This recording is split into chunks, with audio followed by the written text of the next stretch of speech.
YouTube पर channel को subscribe कर लीजिएगा। डी मीडिया टाइम्स में आपका स्वागत है। इस चैनल के माध्यम से परम पूज्य श्री अनुद्धाचार्य जी महाराज की अच्छी बातों को देश दुनिया में पहुंचाने का हमारा प्रयास है, जो आप सभी श्रोताओं के सहयोग के बिना संभव नहीं है। यदि आप श्री अनुद्धाचार्य जी महाराज से प्यार करते हैं तो हमारे चैनल को अधिक से अधिक सब्सक्राइब करें, लाइक करें और शेयर करें। राधे राधे। रे मन तू सत्संग कर, छोड़ जगत की रीत, अन समय पछताएगा जब आयु जाएगी बीत। उत्तर प्रदेश के वृंदावन में आयोजित श्रीमद् भागवत कथा में कथावाचक श्री अनुद्धाचार्य जी महाराज ने शनिवार को श्रोताओं को मन को वश में करने के उपाय बताए। अनुद्धाचार्य जी महाराज ने कहा कि आज जितनी भी परेशानियां, कष्ट हैं, वह सब मन की वजह से हैं। सारे दुख की जड़ ये मन ही है।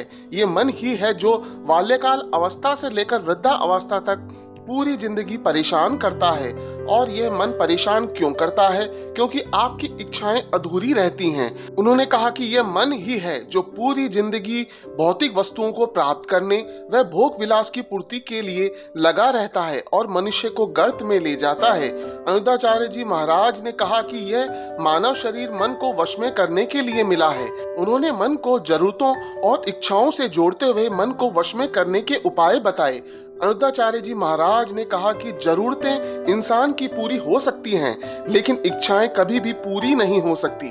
उन्होंने कहा कि आज इंसान की मूलभूत जरूरतें रोटी, कपड़ा, मकान और शिक्षा है जो पूरी हो सकती हैं, लेकिन इच्छाएं अनंत है, इनका पूरा होना संभव नहीं है। उन्होंने रावण और माता शबरी का उदाहरण देते हुए बताया कि रावण की इच्छा थी कि वह लंका से स्वर्ग तक सीढ़ी बनाए, सोने गोल्ड में खुशबू लाए और वह अमर हो जाए, लेकिन परम प्रतापी महाविद्वान रावण की इच्छाएं अधूरी रह गई।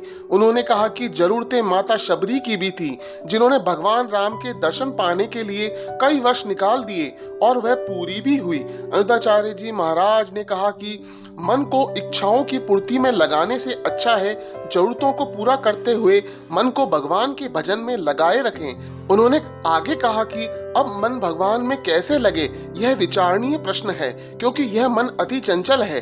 अनुद्धाचार्य जी महाराज ने भगवान श्री कृष्ण और अर्जुन के बीच संवाद का प्रसंग सुनाते हुए श्रोताओं को कहा कि यदि आपका मन चंचल है तो इसे अभ्यास द्वारा वश में किया जा सकता है। उन्होंने कहा कि जिस तरह मदारी बंदर को निरंतर अभ्यास से वश में कर लेता है, सर्कस में शेर व हाथी को निरंतर अभ्यास से वश में किया जा सकता है, इसी तरह मन को निरंतर अभ्यास से एकाग्र कर वश में किया जा सकता है। उन्होंने कहा कि भगवान राम ने रावण को हराने से पहले मन को जीत लिया था। आज विश्व में शक्ति और वर्चस्व की लड़ाई चल रही है। उन्होंने संपन्न और शक्तिशाली देशों को सलाह दी कि आप पहले अपने आप को जीतें, अपने मन को जीतें, क्योंकि आपने अपने आप को जीत लिया तो समझ लो पूरा विश्व जीत लिया। उन्होंने कहा कि मन ही आपका विकास और विनाश करता है। अनुद्धाचार्य जी महाराज ने कहा कि जितना आप मन को सुख देंगे, उतना ही मन आपको उन भोगों में बांधे रखेगा। इसीलिए मन की मानो मत, मन को मारो। उन्होंने कहा कि आपकी सदगति व दुर्गति का कारण आपका मन ही है, इसीलिए मन की मानना या मारना आप पर ही निर्भर करता है। अनुद्धाचार्य जी महाराज ने कहा कि मन ताले की चाबी है। यदि मन आपका संसार में लग जाए तो बंधन है, और यदि मन भगवान में लग गया तो मुक्ति और मोक्ष है।